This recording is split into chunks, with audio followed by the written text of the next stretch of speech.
Hey, can you hear me? Uh, Am I loud? Can you hear me? I can hear you now. Yeah, okay, good. How are you? How are you? I'm good. Look at you looking so cute, girl.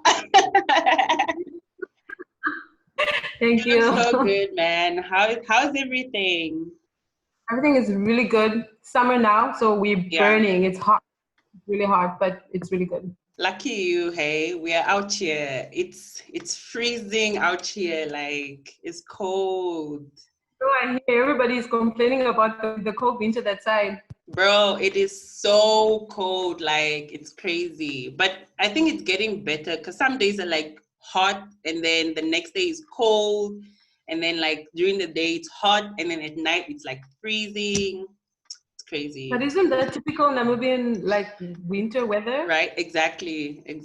Typical. So how is Yeah. everything? What are you busy with? Like what's going on? What are you busy with? That's a huge question. You need to break it down. What do you mean? What am I doing for work? What am I doing for fun? Where am I Like, traveling to next? girl, like spill the tea, spill the tea. So I think you know that I'm au pairing, so I'm still au pairing this year. Yeah.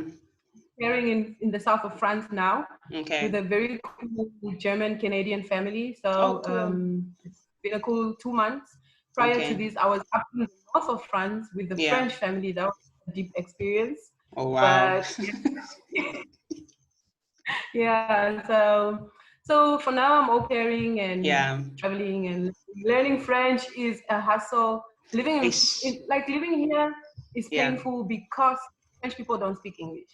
Really? You Oh, don't you go to train station, airport, like there you find like internationals and like other people traveling. yeah. They don't speak English. They say you ask them, do you speak English? And then they say a little bit. A little bit is just because they can speak a little bit, not because they can speak anything else apart from a little bit. Oh my god, I've been getting Lit.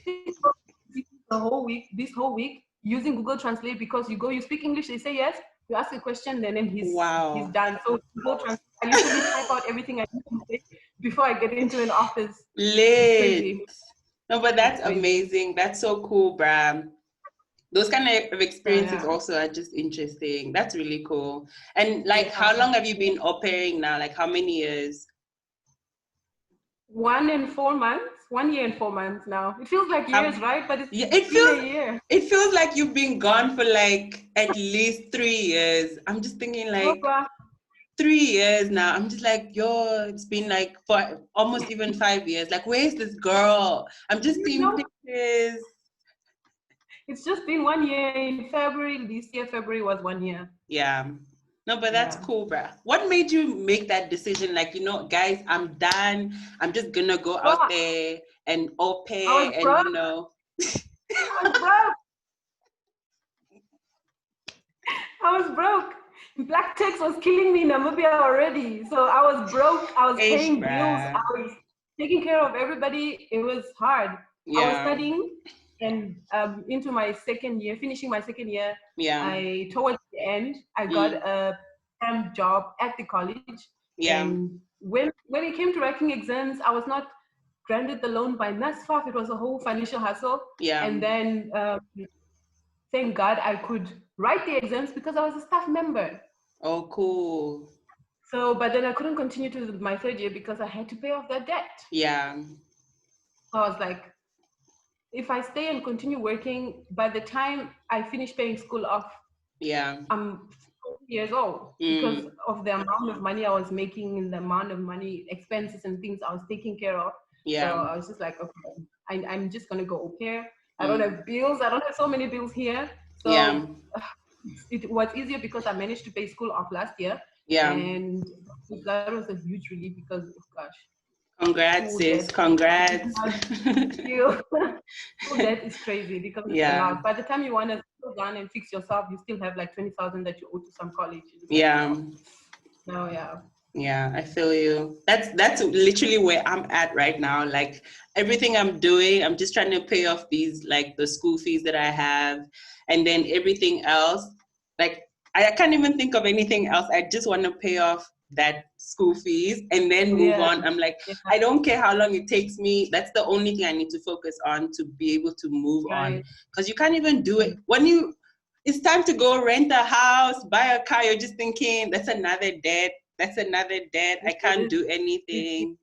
Yeah. No, but that's cool, man.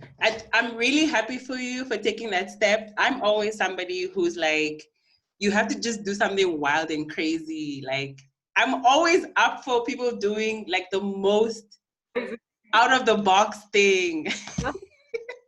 Well, it was a hard one to make because of where I come from, family, church, and stuff. Absolutely. Like just standing up and going. Yeah. It was like, but the like, I don't know, the biggest deciding factor was a few years ago, 6, maybe 7, I had the same opportunity to go, and I was like, nah, I'm just gonna stay here. 6 years later, bro, I'm not growing. My color is still gray. My skin color is remaining dark gray. I'm just like, oh guys, when do we go? Yeah. So when this came up, I was like, okay, I need to go now. This is it. This is the moment. Yeah. Yeah. But that's cool. So what kind of things went through your mind when you were making that decision? Like, were you ready for it? Like, if the worst of the worst happened, like, were you ready for the consequences that would have come with like making this decision and then like everything just going? I don't think I knew the consequences. Yeah. I was so excited about going. I didn't look into the consequences of leaving, packing up.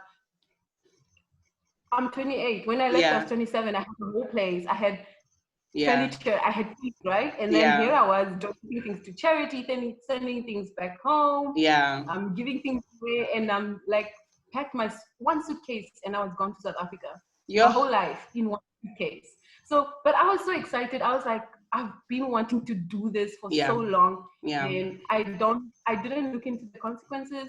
My family was very worried about human trafficking and prostitution and all that stuff. And so they reminded me of the negatives of packing and going. Of course. But I was just like, it's great. I know some people who were trying to convince them. Yeah. And then 6 months in, the consequences started showing up. And then you're like, yo, you think I'm gonna go? No, I'm going abroad for a bit. I'll be back, and you think you're gonna have all these friends and all these relations, and like you don't think about the change that comes about yourself, like what happens to you when you move out of your comfort zone. Yeah. So I lost so many friends.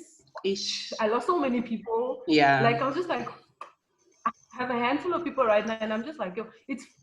When you look at it now, it's for the best, right? But I wasn't ready for that. When you want to check, people are busy. And I understand you don't have to put your life on somebody else who left and they're living their best life wherever they are. Right. I wasn't ready to lose so many people. I wasn't ready to lose so many relations. Yeah. So homesickness wasn't so bad. I miss the food. I miss some people, but I'm not Namibian yet. Yeah. So we live the consequences after you make such a decision. Yeah. No, but that's cool, man. I guess like we live and we learn every time we make such big steps and we do something like that out of the box. And I know what it must have felt like to go against everybody, because your African families stay on that tip. Like they only remind you of the negatives that could happen. Oh, human trafficking, prostitution, all of these things. Like, it happens, but also can we just hope and pray that my situation, your family, is not that, right? Yeah, you're like, can we just hope I'm gonna turn out fine? Exactly. Like, I'll be fine. I will survive this. Like, can we hope for that and let it go? So it took me 6 months to convince my mom. My sisters were against it at the beginning, my one sister. And afterwards, she was helping because she's like the right hand man for my mom. So it was easy to get through to her and then for her to get through to my mom. After she started speaking the positives and stuff, my mom was like, okay, it's okay. So how much do you need and what do you need? I was like, okay, let's do this. Bruh, and imagine as a grown as adult. You are 27 years old. You cannot just make this decision for yourself and just be like, hey guys, I'm going to au pair now. I will see you when I see you. You can call me on Zoom. If you need to hear my voice and see my face, call me on Zoom and just leave. I feel like those are also the things that play a role when it comes to like Black tax. You don't have a kind of the sense of independence of making certain decisions by yourself. You can't just say no and you can't just say yes to things. You literally have to like consult everybody, the aunties, the uncle. Go and speak to the ancestors, even if you must, if you can. You need to go to the village before you leave the country. So the ancestors, they need to recognize your exit kind of thing. It's really crazy. So it's really crazy. It was, for me, if I look at it now, sometimes I wish I just didn't go because Black tax is not a joke. Like then I'm just back home and we're broke all together because the stress that comes with the responsibilities that are put on you. You're just like, wow. And as much as you know where you come from and your family and everything, and you want to help them out, gosh, it's painful. It's painful. It is. There was a guy that I was watching recently on YouTube. So he's a white guy, obviously. But then like his whole situation is also quite interesting. I guess Black tax is real for everybody. It's just that some people have a better handle on it than others. But his situation was, I guess he grew up with like in a very broken family. Like the way he talks about his parents, they don't sound like they were really like responsible people. You know, maybe they had a little bit like a drug addiction, alcohol abuse, something going on in there. And then also like on his grandparents' side also, I think it's kind of the same. So now here's a guy who's like in his 20s, he started a YouTube channel and he's, you know, now he's making money, being all successful and everything. Now the family is coming out here like, yeah, we need some money, you know, every 5 seconds, like they need money, they need this. And like, at first it's like, it was, from the way he explained it, at first it was like, he was okay with giving it and taking care of them, you know, even though he knows the situation, he knows that they are kind of toxic. But then he was like, you know what, I just did my best because like, I just want to give them better than they gave me, you know, that type of situation. So then he was like, so then he was saying that after a while, it became so clear to him that he was just their ATM. So clear. So now it's like he noticed things like the parents would his father would only call when he needed money. He would call like, oh, how are you? How is life? How is YouTube? And all this, like, oh, it's great, you know. Also, what have you been up to? Like, no, I'm fine. And then towards the end of the call, be like, oh yeah, so can you please give me like $100? You know, I need to go and do what, and all of these things. And he just felt like, you know, that cycle kept on, or that those patterns kept on repeating to the point where he got like just completely fed up. And I always think to myself that the difference between blacks and whites would be like, if a white kid was to be at that stage and to say, you know, I'm cutting everybody off and I'm never speaking to you guys again. Not that it's fine, but like they can do that. It feels like they can actually do that. But with us, though. What did you just say? You're gonna do what? Bruh. Yeah. Bruh. So many times I felt like I just need to just throw away the whole phone. Bruh. Because these people come at the weirdest times of the month. It's like I have money set aside for when you decide you want 5,000. Like, I'm supposed to get to 5,000 right now or what? Like, I don't. Dude. It's painful. Dude. And you cannot, like you said, you cannot cut. It's cut who off.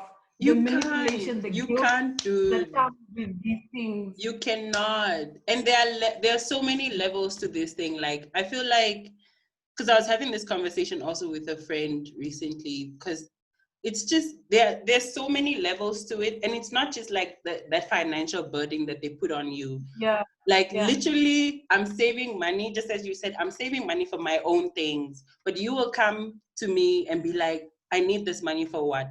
And they will beg and they will plead and they will cry and they will say things, they will say things to make you angry, and then they will say things to make you, to hurt, literally hurt you, break you down. You give that money and then like, but what about me though? Like, do you even care about me? Like, am I not a human being? But like that's the financial part, right?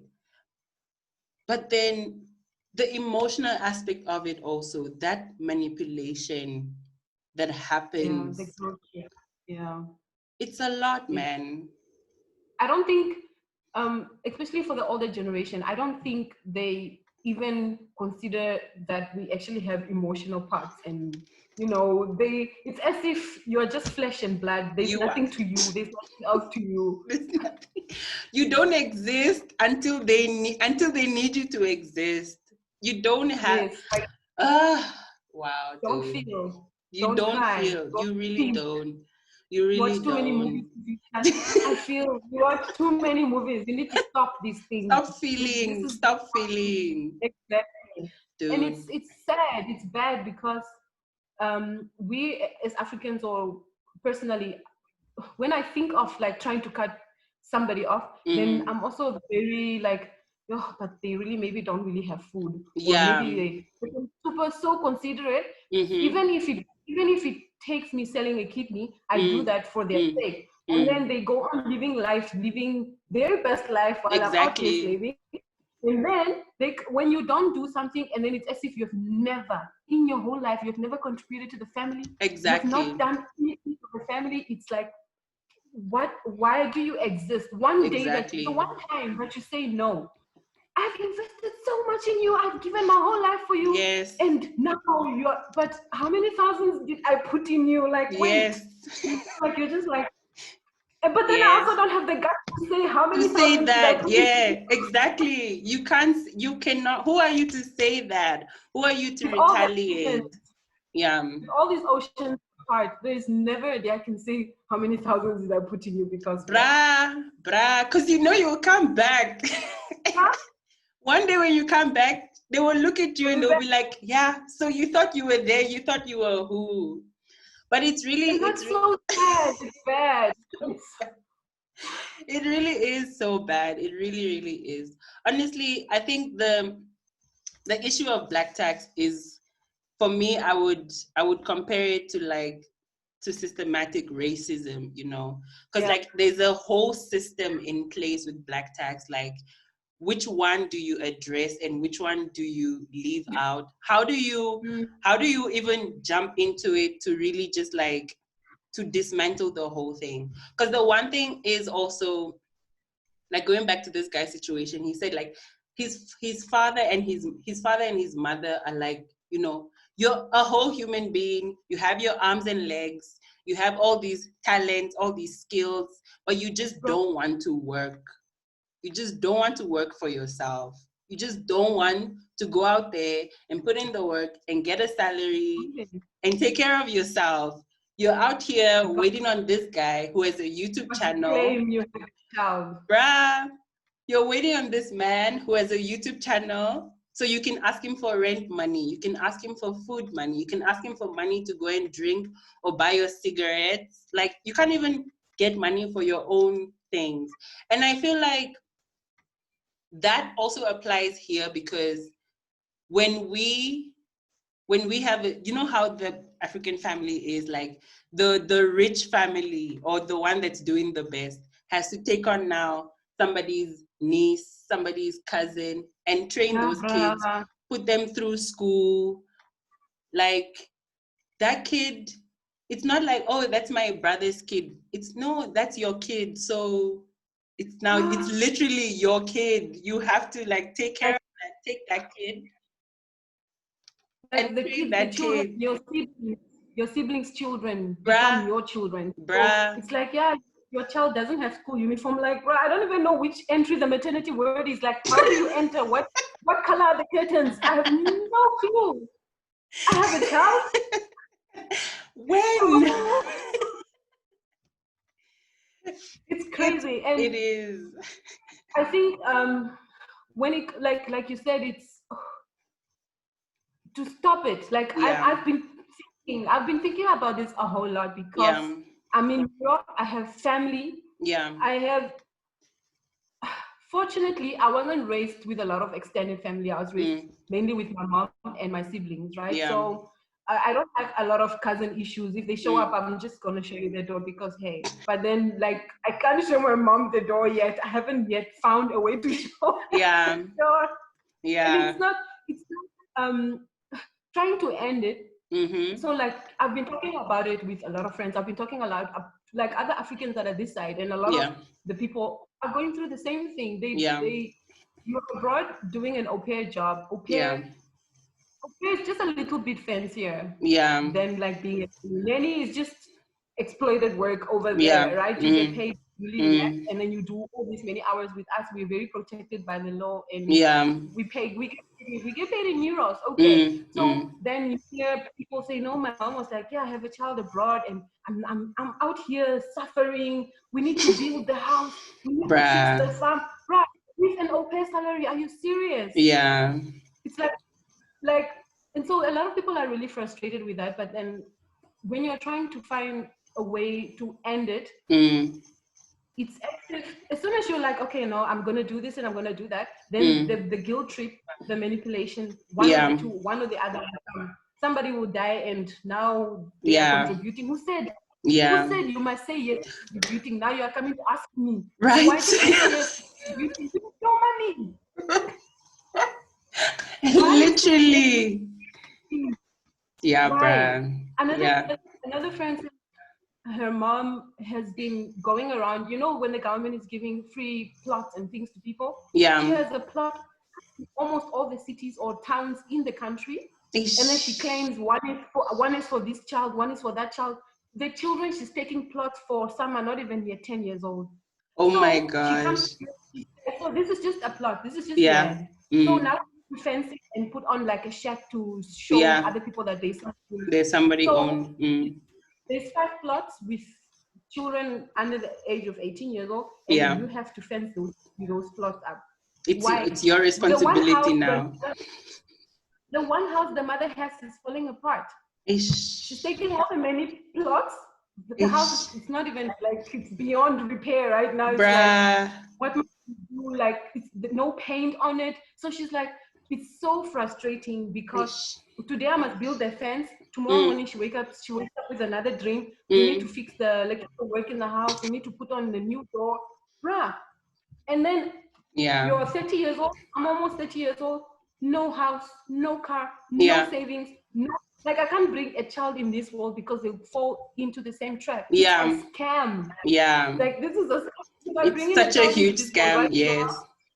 Gosh, they're gonna pay hard. And I'm trying to cut that. I'm trying to not be the parent that said, I gave birth to you so that when I'm old you pay me for No, you're my child. I give birth to you because I want to have you and I can afford you. I can afford you. When you're 18, you go with no strings attached. Like, I feel there's so many strings attached to the young Black professionals out there because of the whole Black tech situation. There really is. Crazy. And it's so sad, because even if you look at families, for example, you have like one kid who's doing like the best, who's not even the best, he's just doing the most, because obviously he feels that pressure, like, I need to just do something to get out of. Now you have that one kid who's now the star kid, and then the rest of them are just like chilling. But I'm sure even within the house, like behind closed doors, that person is trying to speak to them like, guys, you need to put in the effort, you need to do things. I think another thing that really also makes this whole Black tax situation like just so real and like keeps it in our society is the fact that people have this idea that if I ask you for money or for assistance or whatever, and I don't get it. Actually, no, I'm not. I'm definitely going to get it. Like, I'm definitely going to get No it. option. Yeah, Yeah. like there's no, like, you can't say no to me. You can't say no to what I need, because you are my family and you have to. But you don't have to. And I've just been toying around with this idea that if I say no to somebody, who will die if I say no? If I say no to requests that people have of me, and I also tell my mom this, because I was asking her recently, like, you yourself, you as a person, what do you want? What is it that you want as yourself? You, not what other people want from you, not what other people are expecting from you, just you. Do you have a dream? Do you have a goal? What is it that you want as yourself? Because I think we also get so wrapped, sorry. Yep. No, you can go on. Okay. So, because I think we also get so wrapped up in the expectations that people have of us that we forget that we have our own needs or our own wants or goals, whatever it is that we want. Because the pressure that we get from all these people is so much. And it's real, I get it. You have uncles and aunties who are in less privileged places than you are, or, they're not in France, they've never even been there. They only hear about these things from TV. Now you are there all the way in France, you're chilling, you're balling, and that's cool. Great for you. And, their situation is real. But is it your responsibility? Is that why you were born? Then, when you're talking about responsibility, it's not, I personally feel it's not my responsibility to care for anybody. Right? If I care for you, I care for you. It's not my responsibility to care for anybody. Right? This includes parents, because you signed up for this. You signed up to give birth to me, right? Bro. I didn't sign up for this. If I knew this contract came with so much, I was just gonna stay wherever babies come from. I was just gonna stay there. That's it. Like, don't plan. Do not plan. Yeah. Bruh. And then I come here now. I'm almost 30 years old, and I'm responsible. No, dude, I'm not. I'm not. I don't know you. I don't owe you exactly. I don't owe you. But then, how do you safely send this message through to our older generation? Because sometimes petty things. When I hear, sometimes when my mom is making a request, I'm just like, I don't have money, because I'm like, sometimes it's a whole competition thing of, oh, whoever's child also went to the States and they build their farmhouse. Me, I'm here. I'm not building a farmhouse because I have to build my house. By the time I'm done building a farmhouse, am I going to migrate and live on the farm? What am I going to do to myself? Like, after I finish, I'll be 40 years old. When do I get to build my house? Like, then kids come along and they live on my house, on the farm, because I have on my mother's house, the farm, because I have nothing. And then it continues. The cycle continues. It never gets broken. It really does. It makes me so mad. It makes me so mad that it's continuous and people don't get it. It's like, really now that you're abroad, you think you know so much more about this topic. Now that you're abroad, you must remember the hand that fed you. And I do remember, but where do you draw the line?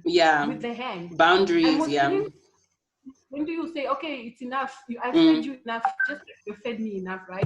But gosh, I feel you, bruh. I feel you. I really feel you. And those are the things that you also can't really say. You can't say like, oh no, I didn't ask to be born. I didn't ask to be on this earth. All those kind of things. Like, I appreciate my parents. I appreciate everything that everybody has done for me. But at the end of the day, if I can't be at my best, I can't give anybody anything. I literally cannot give you anything, because I want to give you my best. I want to be happy enough and have overflowing joy and come into this, your space and be like, oh, here's 10,000 for you. Here's 10,000 for you. But if I don't even have it, how can I give you if what I don't have? You have nothing, exactly. It's crazy. It really is. I was talking to another cousin of mine. She runs, she has a YouTube, no, not YouTube, Instagram like page where she talks about finances and stuff. Oh, dope. Secure her bag. That's the. So she was talking about this black text thing, and she said, "Just say no. Just say no." Bruh. Like, whoa. Bruh. You should say no. It's as easy as just saying no. Yeah. But at the end of the day, still, it's just one of the hardest no's you can ever say. It's so hard. It's a no to a person or people close to you, parents, younger siblings. But it is. It's so heavy. It's such a heavy no. It's such a heavy no. And I really feel like, because I was also having this conversation with a friend of mine, because it was the idea of like, you can only try so many, you can only try so many times. Like, you tell people around you, okay guys, like, how can I help you to help yourself, that type of thing. Like, you try and maybe send them videos about how to learn about things. You recommend books. Yes. You recommend books like, okay, these books might give you ideas on how you can make your own money. You try to like encourage them, like, you should try out new things, you should try out this and that, just expose yourself a little bit to different environment, different topics, different information, so that you can enrich yourself as a human being, enrich yourself as a professional in your career, whatever it is that you need to do. But people are just not interested. Laziness number one. Laziness number one. And then secondly, the fear of failure, I think really, really holds people back as well. Like, it's easy for them to look at you and say, okay, you give me money because you're the one who's brave enough to try the things. You're the one who's brave enough to go out there and, put your foot forward and try something new, do something new and do something different. Like, you give me money because you can do that. I can't do that. But you're not special.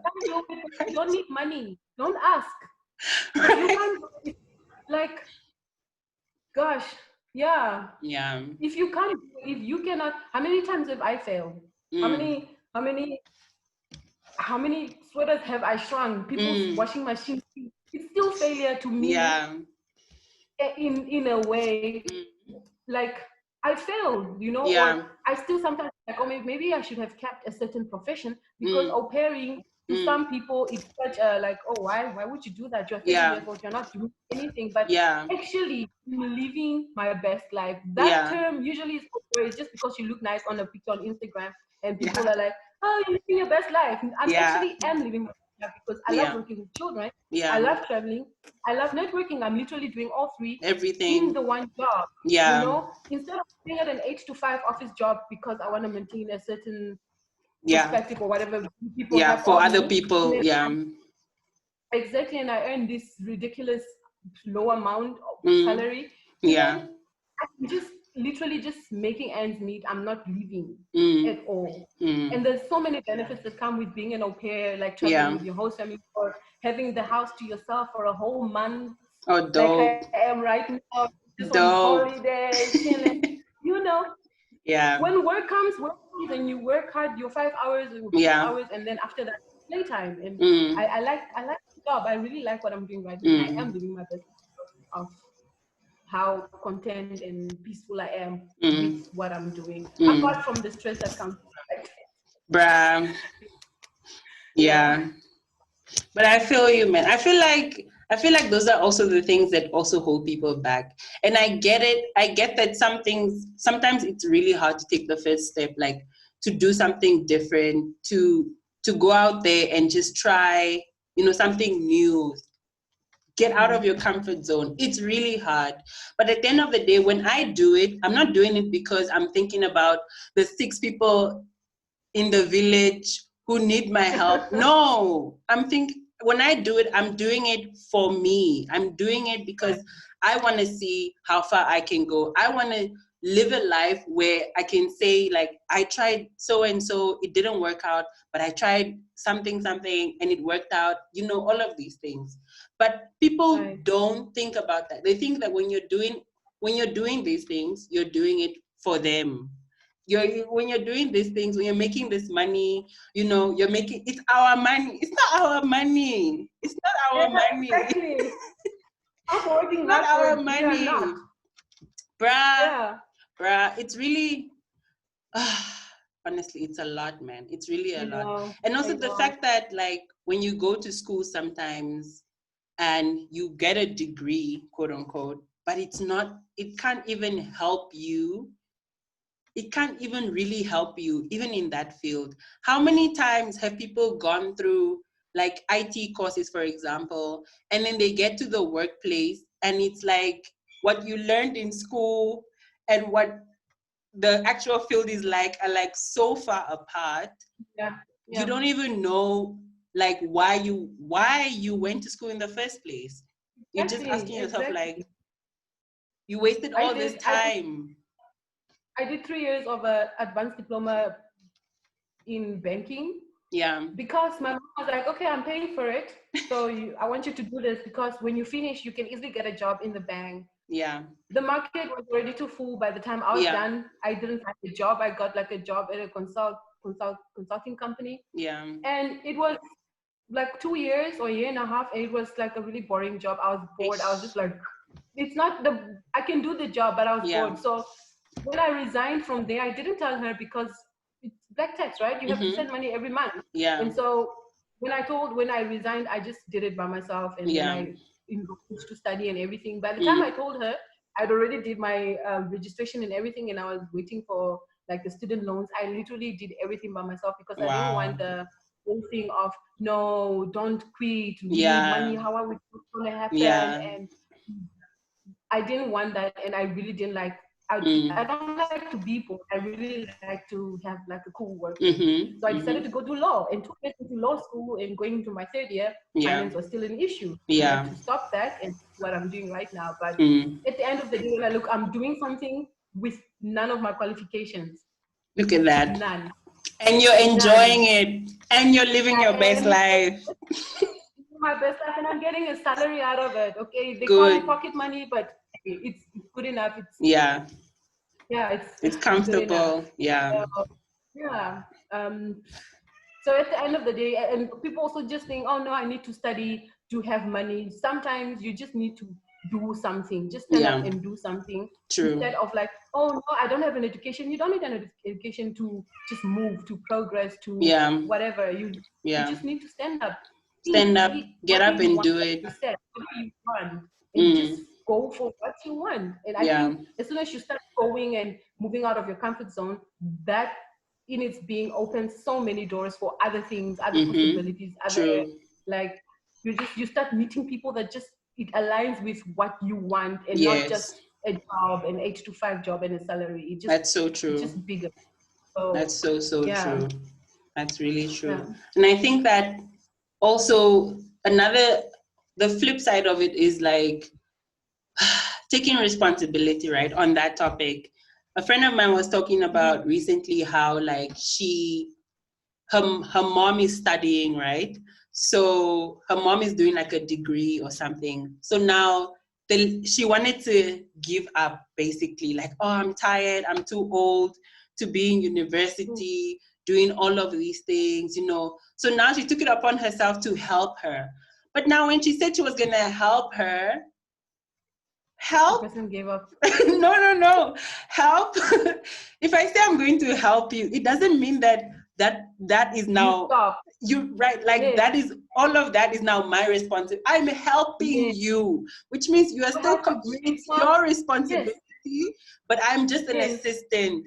But now it became a thing of like, oh, aren't you gonna do my assignment?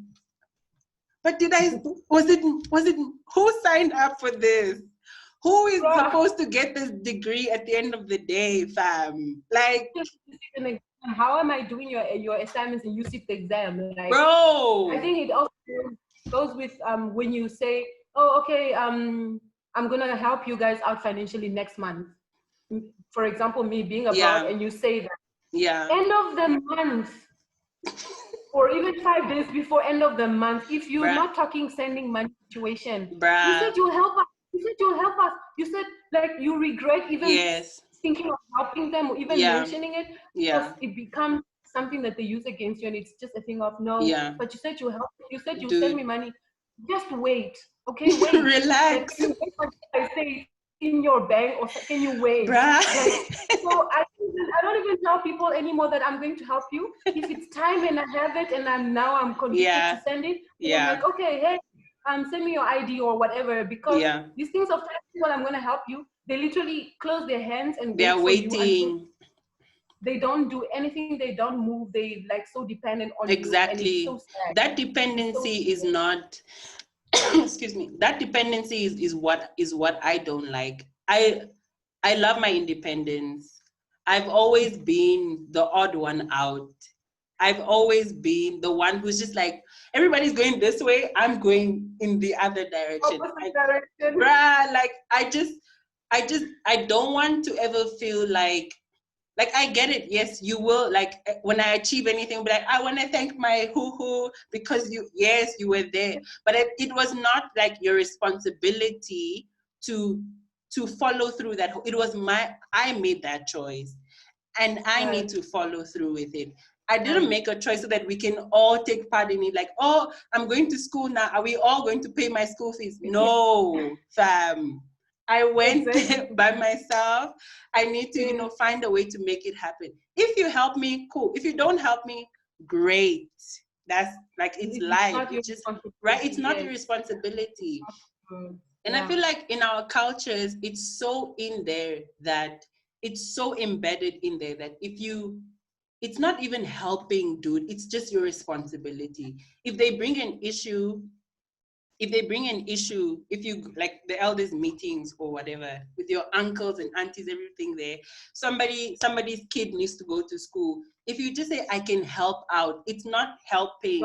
It's not helping. No, you're paying off everything. Right now, it's your responsibility. Yep. Like you have to take full responsibility of taking care of that person, like food, water, shelter, everything, their fees, their everything. And that idea it makes people, I feel like it makes people so lazy. Like, yes, some situations are rough and some situations are really like terrible, but at the end of the day, you are here now. Take responsibility, right? Like take responsibility for yourself and try to make something new and something different out of yourself. Even if you choose to do the same thing everybody is doing, just know that you made that decision for yourself, honestly speaking. Right. For like talking about like taking responsibility, I feel like because we don't have responsible people in our culture, or not all of them, like a lot of, or we have responsible people, but there are those that don't take responsibility, and we there see are those more who just of them. become so dependent. And those people are the reason why Black tech is still alive, so much alive. Those, if people can just step up, take responsibility, do something with your life, stand up. Like if I say no to your request, you at the end of the day, you have to stand up. You have to do something. So before we get to me saying no, just stand up. Do something. Like, you come with a business proposal and say, no, this is what I want to do. This is this is the plan. And then I'm like, can you help me out? Now it's just like, I'm hungry. Can you send me money? No, bro. Is it even send me money? It's just food. I want food. I want food now. And I feel like that taking responsibility is so, people don't do it a lot. No, just that. Sorry. People don't do it a lot. And like, like you said, when you make a request of somebody, that idea of they have a choice is not there. It's not there. Like, why would this, but what do you mean no? What is that no for? Like, I'm asking you, how dare you say no to me? Say no. Bruh. And then we have the suicidal generation. Our generation is suicidal. So as soon as you say no, they go into this deep depression where they are all of a sudden suicidal, they are depressed.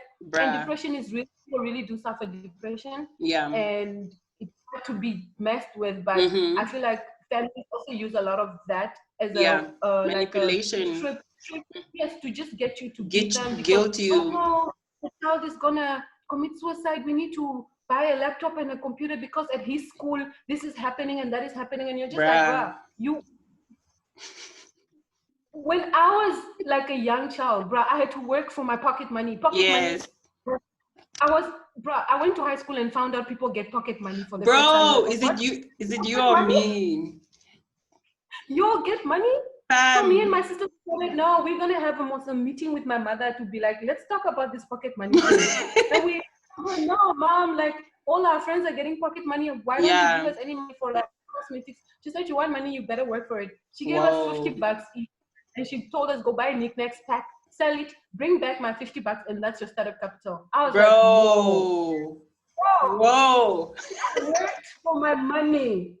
All my life, I worked for my money. Like, my mother didn't play. So, and now we have the now generation that does not work for nothing. And if you say no, they kill themselves. Bruh. Literally, it's so sad. Even with the older generation as well. I feel like just that thing of not having an option and just taking responsibility. Like you said, I'm gonna help. Let me help you. It doesn't mean, I didn't say let me take on the responsibility. I said I want to assist you in this moment. And if I make a request, if somebody makes a request of me, I have the right to say no, because I already planned myself for the next 6 months. I already know how my finances should go. I know where I want to be, when I want to be there. You can't just pick up the phone and be like, oh yeah, something happened at the farm, you need to come now. Come where? No, that doesn't happen. And people will literally drop everything, get in their cars and drive up to the village and drive up to town or wherever just to go and see what? No. Exactly. No, it's so hard for me to, like, I don't even share like future plans and things with a lot of people. Imagine. Because as soon as people hear you have a savings, you have savings and your mother's house is falling apart. Who said it must fall? Who said it must fall? Bruh. I'm not responsible for her house. Okay. If I decide to give and fix it out of the goodness of my heart, that's that. But for me as an African child, it's so hard to draw the line of like, when does the goodness of my heart stop? Because then it's like, no, she's your mother. She's your mother. The title that it will never change. She's always gonna be my mother. But I need to get to a point where I'm like, okay, you know what? This is it. Like, I feel like for us African women, the only way you get out of it alive is get married and have children. Because then you'll be like, I have to ask my husband.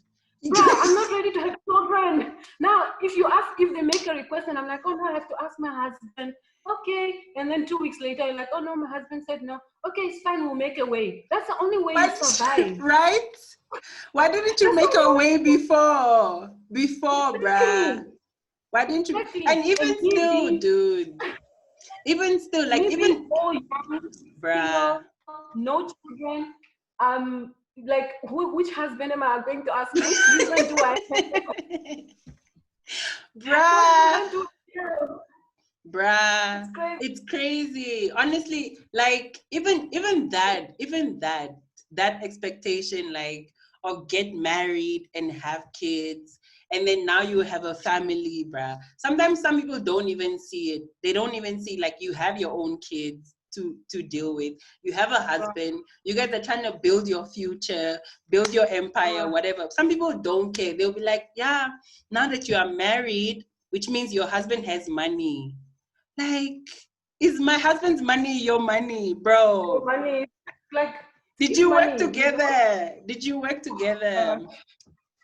Honestly, like, a lot of what I do on social media, I feel like I'm just trying to encourage people to try out different things, to go out and really just explore the abundance that is out there, because there's so much abundance out in the world. And I feel like if we keep doing the same things and expecting a different result, that's literally insanity. Like, we need to try out different things. And I really wish, like, all my siblings and all my cousins, everybody out everywhere, anywhere in the world, that they are taking responsibility for themselves to make a different life for themselves. Because we have seen our parents grow up. Exactly. We have seen how our parents are. Like, if my parents getting calls from back home, you know, it literally stresses them out. Their blood level goes from here to here. And, you know, it's now the next couple of days of how we gonna send money, how much can we send? You have to convert it. You have to like think about all of these things. That, okay, oh, you know, they're even gonna take transport to go to where to go and get the money. We need to factor that in. You know, maybe the electricity. There's just so much that happens when they pick up that phone and be like, "Hi, I need some help." It's not just okay. I'm just gonna send you 100 euros to do. You have to think about so many things. Even for you here, it's not that easy because you need to go and find Western Union. You need to go and find all of these things. You need to think about the charges. Bruh, you need to think about tax. Like, you know, you send money to the bank will tell you one thing, then the other bank, and then like it's so much. And I think also the fact that like you give people money when they need help. Sometimes I don't even think money is always the solution. Because how much money will you give? Because trust me, you can give 100 million to some people, bruh. They will be back tomorrow. They will be back tomorrow to ask you, yeah, no, the money is done. The 100 million is done. I need food now. I need water. I need electricity. My children are starving. Like, you need to also think about who you're giving money. But like, but also, can this person just take responsibility for themselves? That's the beginning point. That's the starting point. It really is. It really is. And having such a conversation is so difficult with people. Because like I said, I asked my mom, what do you want? You yourself, you. Nothing else. Don't my children or my family, just you. You yourself, as an individual, yourself. Yes. What do you want? What do you want? Do you know what you want? Because you can meet somebody tomorrow and they will look at you and say, I have 500,000 for you. What do you want? Are you gonna spend that money now and send it to everybody who's been calling you, right? Exactly. Are you gonna? Is that what you're gonna do? Right. My God, and I feel so irritated. I feel so irritated sometimes when people look at you and they will be like, "Oh no, you know, it's time to get married now," or like, you know, I always just meet people like it's so random. Like you meet people out there, be like, "Oh, so how old are you?" I'm like, "Oh, I'm 27 years old." "Oh, okay. So how is he?" I'm like, "Who is he?" I'm like, "No, don't you want the husband? Don't you want kids?" I'm like, can I not be stable first? Like, why must oh my God, like it's just a lot. Right? When I came, my mom was prostitution, human trafficking, and then I'm here. Now it's like, to meet somebody. I'm just like, I wasn't looking. And then other people making assumptions that you're in Europe now, you're probably dating some white man or who has money.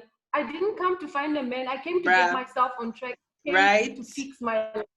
I didn't come find men. If they find me, they find me. I'm not looking. Okay, but expectation of you're in Europe now, or maybe you have like a man now, or you're almost 30 years old. When are you getting married? Children. Stop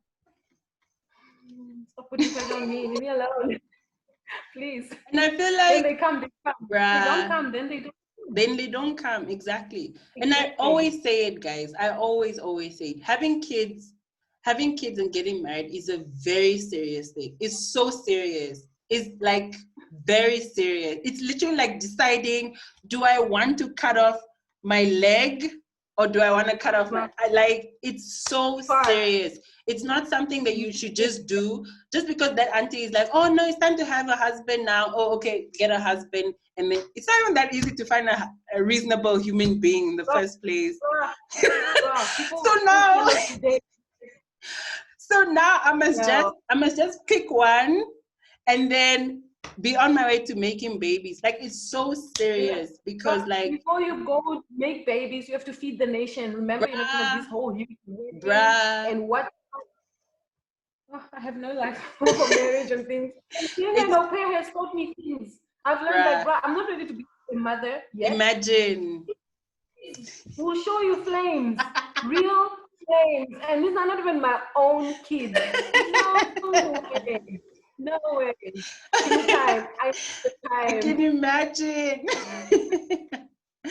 Kids are really stupid, but kids can be wicked. Kids, flames. Kids will test you, bro. Kids, yeah, these are not African kids. African kids, you can spank a right? Little. I sit and have conversation with, this is a situation that just deserves a spanking. Now I'm trying to reason with 3-year-old.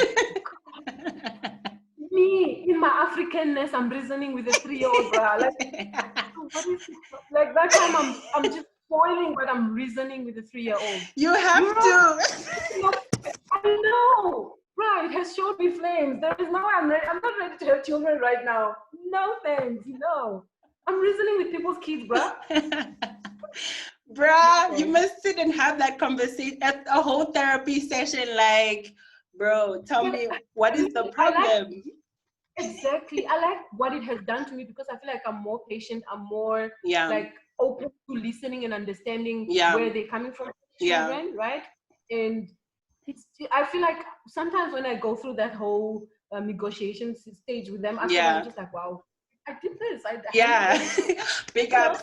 But exactly. But at the beginning, I was just like, this is just slap the child. Just like, but then after a while, you're like, oh, wow. But then also, it takes me back to how I was brought up. I don't think I would, 70% of how I was brought up, I wouldn't want to bring my children up that way because of, like, it was just too more physical, more punishment, more no's, a lot of no's, a lot of no's as a child. Without even trying to understand. Exactly. So like now I'm at the point where I'm like, okay, even if I had my own children, I would listen to them. I would, even if I'm gonna say no, I'm not gonna just say no with no reason. I'd like them to understand. They just want to be better people, reasonable people, and just know why. And not just get a no because you said no because I'm your mother. Things don't work here. Ask why. Because I said no. But why are you saying no? Yes. Because I don't want. Why don't you want? You literally have to break it down. Exactly. Yeah. So who would have thought?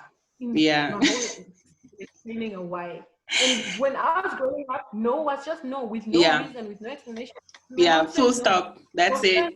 Your friends never even ask you, why did your mother say no? They just know because no was no from exactly. You get 3-year-olds. Mommy said no. Why did mommy say no? Go and ask her. I just send them. Go and ask her, my friend. Don't ask me. I feel you, bruh. But that's so true. It's facts, dude. It's fact. And for me, like, I always go back to the idea. My theory is that the reason why we have so many our society is so broken, and our society is literally bleeding out, is because, like, even in the home setting, there's so much that's missing. There's so much that is not there. Like, is it absent fathers, physically absent fathers, and then emotionally absent fathers?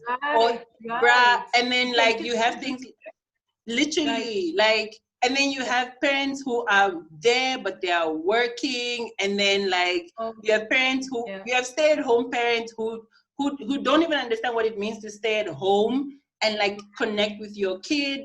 Like, there's just so many layers to it, and I really feel like all of that is also just magnified by black tax also, because now in the house you have your extended family, or you don't have extended family because, like, the relationship is broken because of something that happened years ago. Somebody's not forgiving the other one.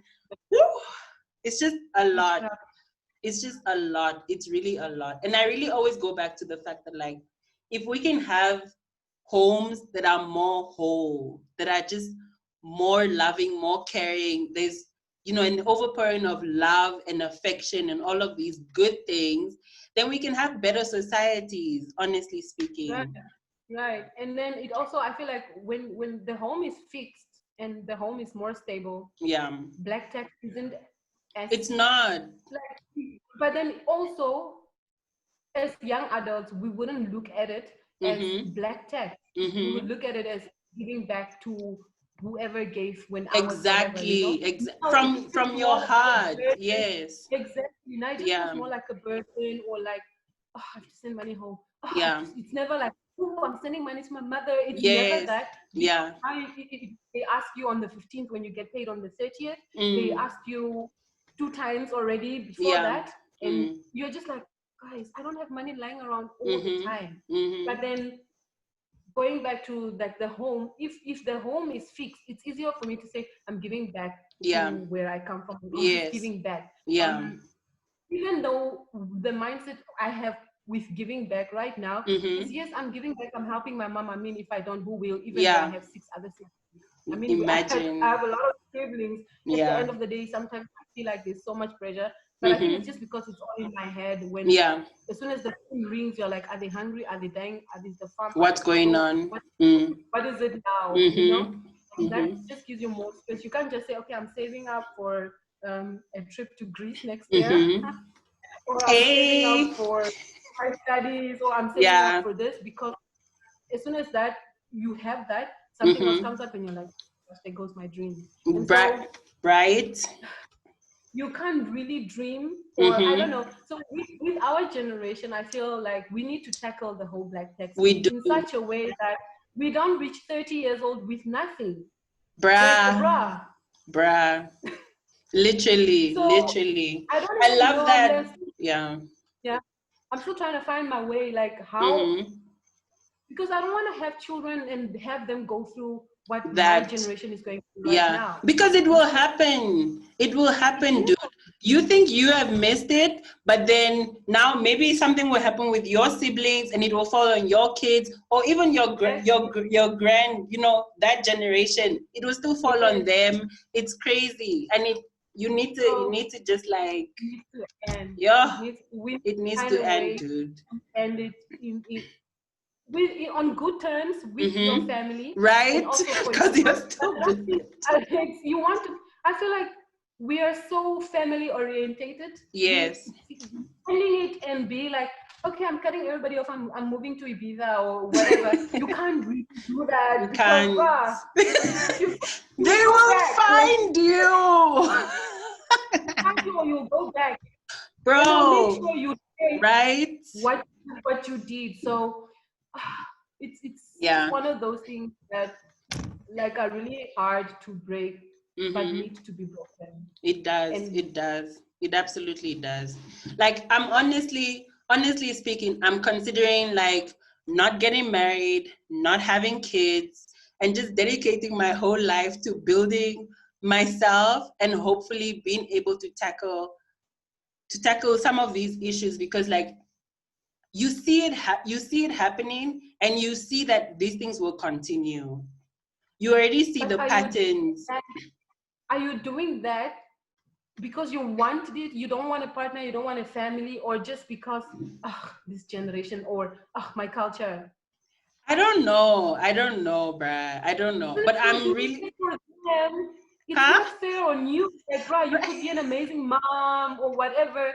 Like, so you are ending black tax for other people.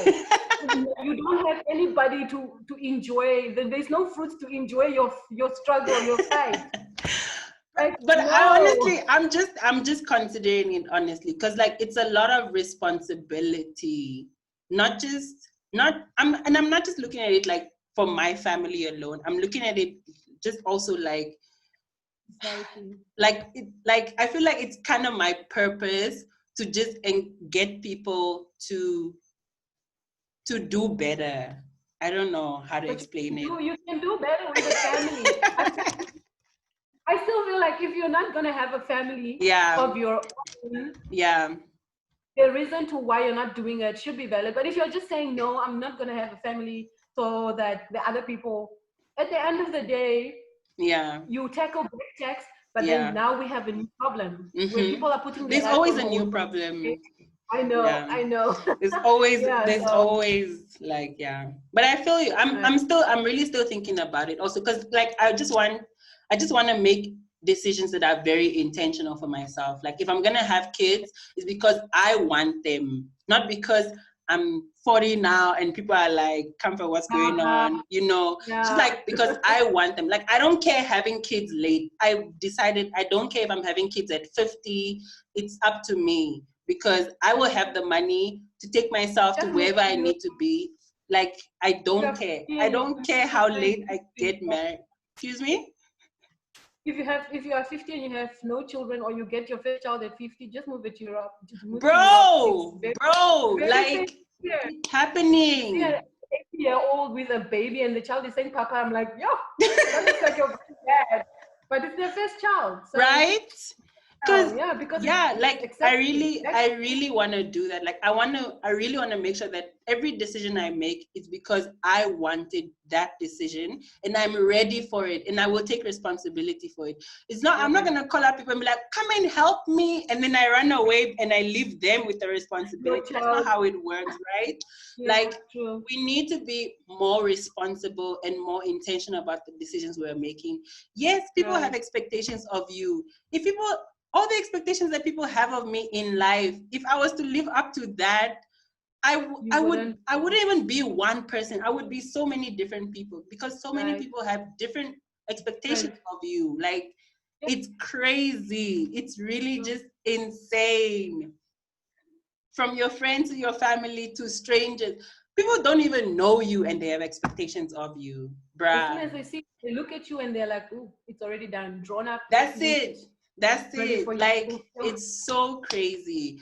I really, really hope and pray that moving forward, our generation and those to come will just be more responsible. Because like I love the fact that I see something like 18-year-olds who have like a whole business, having how many businesses, and like buying a house or buying a car, whatever. I mean, you go on Twitter, you see these young couples, 21, 22, who just bought a house, and I'm like, yes, that's what we're talking about.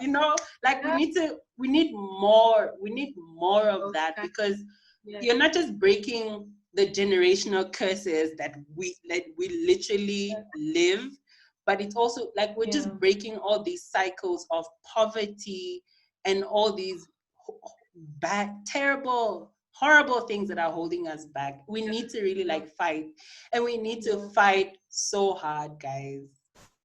Stand your ground. I feel like we also need to get to a point where we stand our ground. When you're intentionally making these decisions, you need to intentionally say no. Yes. Say no to some requests for you to be able to move on.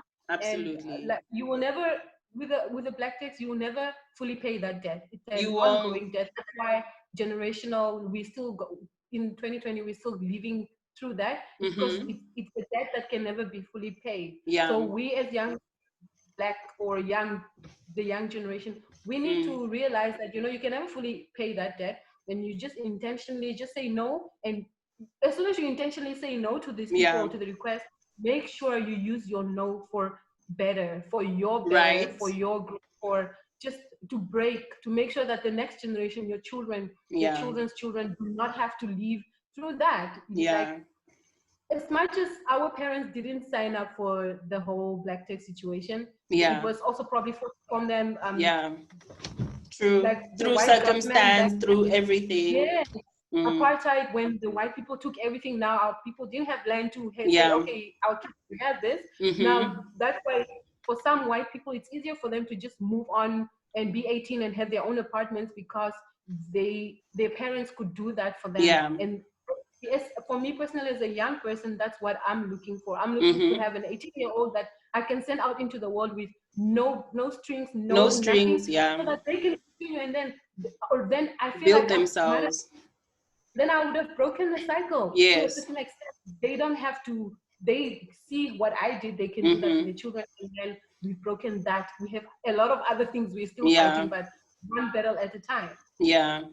One battle at a time. That's so true.